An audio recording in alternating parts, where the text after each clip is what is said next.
Hello my dear student, Kaushik institute में आप सभी का स्वागत है। आज हम करेंगे चैप्टर नंबर 5। चैप्टर नंबर 5 है कॉम्प्लेक्स नंबर। देखो, कॉम्प्लेक्स नंबर हम पढ़ेंगे, उसके अंदर हम आज अब इंट्रोडक्शन करेंगे। इंट्रोडक्शन, देखो कॉम्प्लेक्स नंबर होता क्या है। कॉम्प्लेक्स नंबर, इसके लिए हमें सब पिछली क्लास में हम पढ़ के आए हैं क्वाड्रेटिक इक्वेशन। क्वाड्रेटिक इक्वेशन क्या होती है? ए एक्स का स्क्वायर बी एक्स प्लस में सी इक्वल टू 0। ये क्वाड्रेटिक इक्वेशन है। तो इसके अंदर हम क्या निकालते हैं? रूट्स निकालते हैं। दो रूट्स आते हैं हमारे, ठीक है। फॉर्मूला क्या होता है? Minus b plus minus b square minus में 4ac अपॉन में 2a, ये होता है। तो इसके दो रूट्स आते हैं हमारे। तो दो रूट्स आते हैं, इसके अंदर जो a होता है ना वो नॉट इक्वल टू 0 होता है। नॉट इक्वल टू 0 होता है। जो d है, d किसके इक्वल आता है? बी स्क्वायर माइनस में 4ac के इक्वल आता है। d क्या है हमारा? d है डिस्क्रीमेंट। d क्या है हमारा? डिस्क्रीमेंट। डी डिस्क्रीमेंट है। जो बी स्क्र माइनस में 4ac, यहाँ से हमारे रूट्स निकल के आते हैं। जब हमारा बी स्क्र माइनस 4ac की वैल्यू क्या हो? ग्रेटर देन 0 होती है, तो हमारे जो रूट्स आते हैं ना, तो डिस्टिंक्ट रियल रूट आते हैं। Two distinct real root. जब हमारी बी स्क्र माइनस में 4ac क्या हो? वैल्यू इक्वल टू 0 हो, तो हमारे जो रूट्स आएंगे वो कैसे आएंगे? Two equal real root. देखो, जब तीसरे क्या हो जाएगी? जब हमारे एक तो आगे हमारे डिस्टिंक्ट रियल रूट, दूसरे पॉजिटिव रूट्स आ जाते हैं, दूसरे क्या आ जाते हैं? इक्वल रूट्स आ जाते हैं।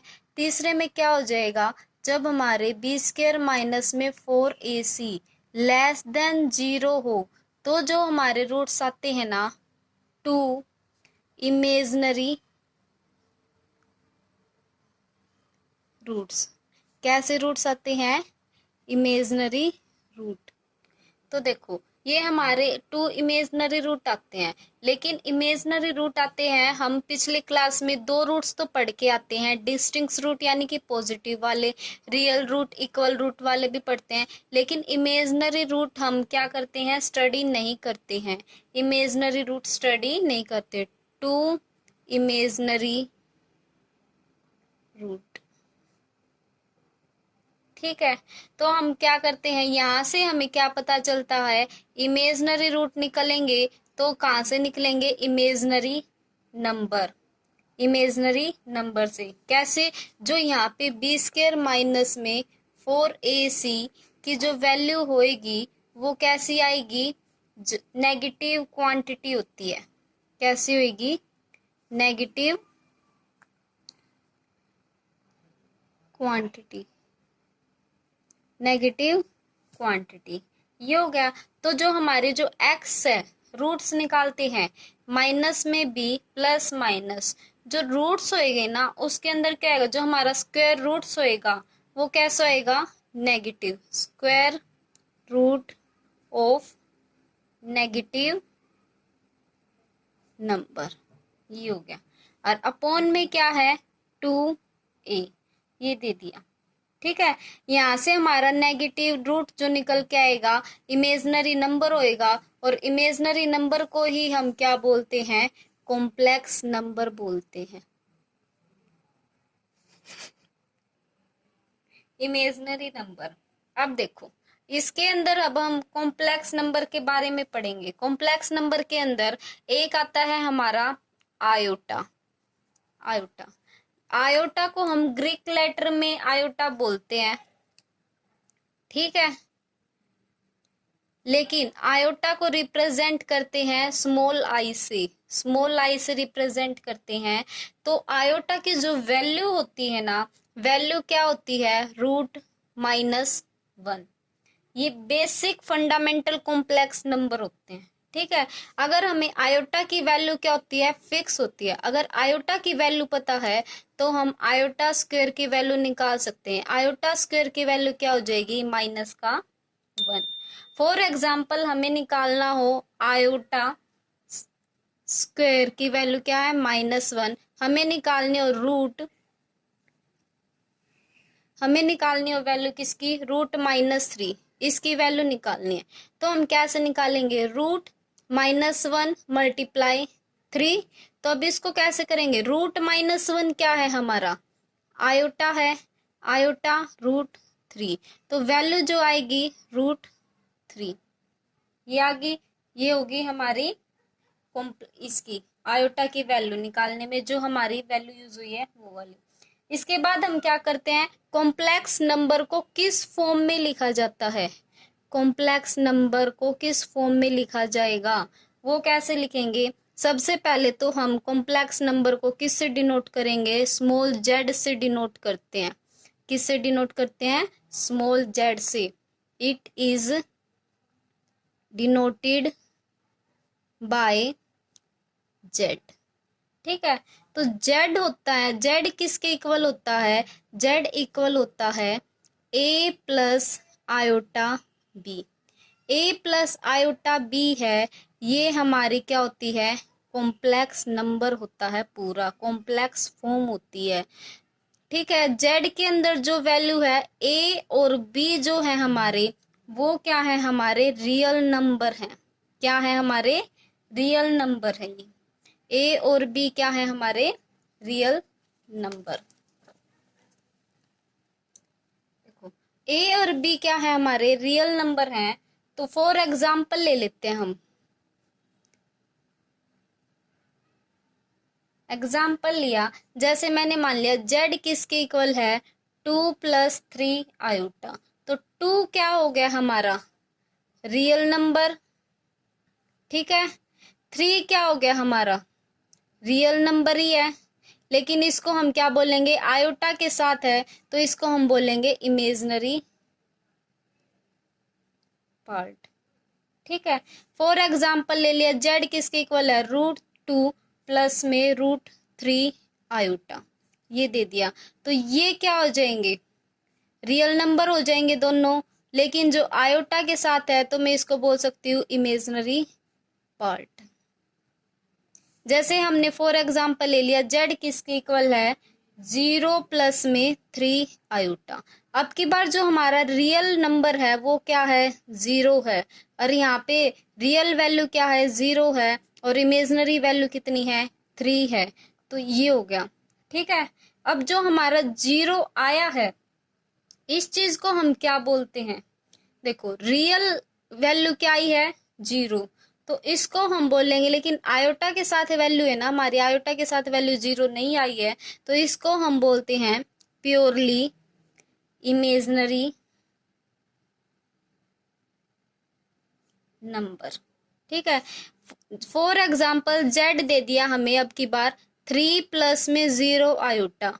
अब की बार क्या हो जाएगा, ये प्योरली रियल नंबर, ये हो गया। तो जेड को हम किसके इक्वल मानते हैं, जेड क्या है हमारा, a+i/b। ए क्या होता है हमारा, रियल पार्ट हो जाएगा, ए क्या है हमारा रियल पार्ट, और बी को हम क्या बोल सकते हैं, इमेजिनरी पार्ट। तो रियल पार्ट किसके इक्वल है, जेड। रियल पार्ट निकालना हो हमें कॉम्प्लेक्स नंबर का, वो किसके इक्वल आएगा, ए के। अगर हमें इमेजिनरी पार्ट निकालना हो किसका, जेड का, कॉम्प्लेक्स नंबर का, वो किसके इक्वल आएगा, बी के। इतना आया समझ में। अब हम चलते हैं, देखो इस हमारा एक टॉपिक आता है equality, equality of two complex number. Equality check करनी हो हमें, जैसे हमें दे दिया Z1 दे दिया हमें, Z1 किसके इक्वल दे दिया, a+i/b। Z1 इसके इक्वल दे दिया, ठीक है। Z2 किसके इक्वल दे दिया, Z2 दे दिया हमें C प्लस आयोटा D, इसके इक्वल दे दिया। Z1 किसके इक्वल है, Z2 के है। अगर हम वैल्यू पुट करें A plus iota B equal है C प्लस आयोटा D की, तो देखो A किसके इक्वल हो जाएगा, A हो जाएगा C के इक्वल, और जो B है वो किसके इक्वल हो जाएगा, D की। क्या बोल सकते हैं, real part will be equal to real part के, और जो इमेजिनरी पार्ट है will be equal to imaginary part की।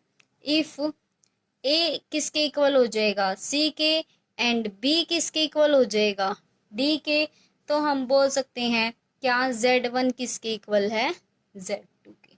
अगर हम एग्जाम्पल लेके समझे, एक्सरसाइज एनसीईआरटी बुक का ही फर्स्ट एग्जाम्पल है। क्या एग्जाम्पल दे दिया हमें, if 4x plus iota 3x minus में y किसके इक्वल दे दिया, 3 प्लस आयोटा माइनस में 6 where x and y are real number, then find the value of x and y।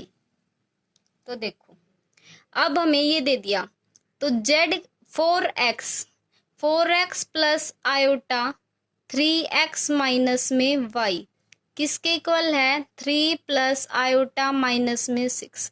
सबसे पहला रूल क्या था इक्वलिटी चेक करने का, इक्वलिटी चेक करने का रूल था कि 4x किसके इक्वल है, 3 के इक्वल है, तो हम x की वैल्यू निकाल सकते हैं 3/4। दूसरा, आयोटा से आयोटा की वैल्यू कंपेयर करते हैं, 3x माइनस में y किसके इक्वल है, -6 के है। अगर हम यहाँ पे x की वैल्यू पुट करें 3 × 3/4 माइनस में y इक्वल टू माइनस का 6, यहाँ कितना आ गया 9/4 माइनस में y इक्वल टू माइनस का 6, ये आ गया। तो देखो इतना आने के बाद क्या आ जाएगा, जो y है वो किसके इक्वल आएगा, y आ गया 9/4 प्लस में 6, ठीक है। एलसीएम लिया हमने 4, 9 प्लस में 24 कितना आ जाएगा 33/4, तो y कितना आ गया 33/4। तो x की वैल्यू कितनी आ गई थी हमारी 3/4, और y की वैल्यू कितनी आ गई थी 33/4। यही चीज हमें इक्वलिटी ही चेक करनी थी। वीडियो को लाइक कीजिए, चैनल को सब्सक्राइब कीजिए और बेल आइकन के बटन को दबाइए ताकि अगली वीडियो का नोटिफिकेशन सबसे पहले आपके पास आए। और आगे का अब हम टॉपिक देखते हैं नेक्स्ट पार्ट में। Thank you.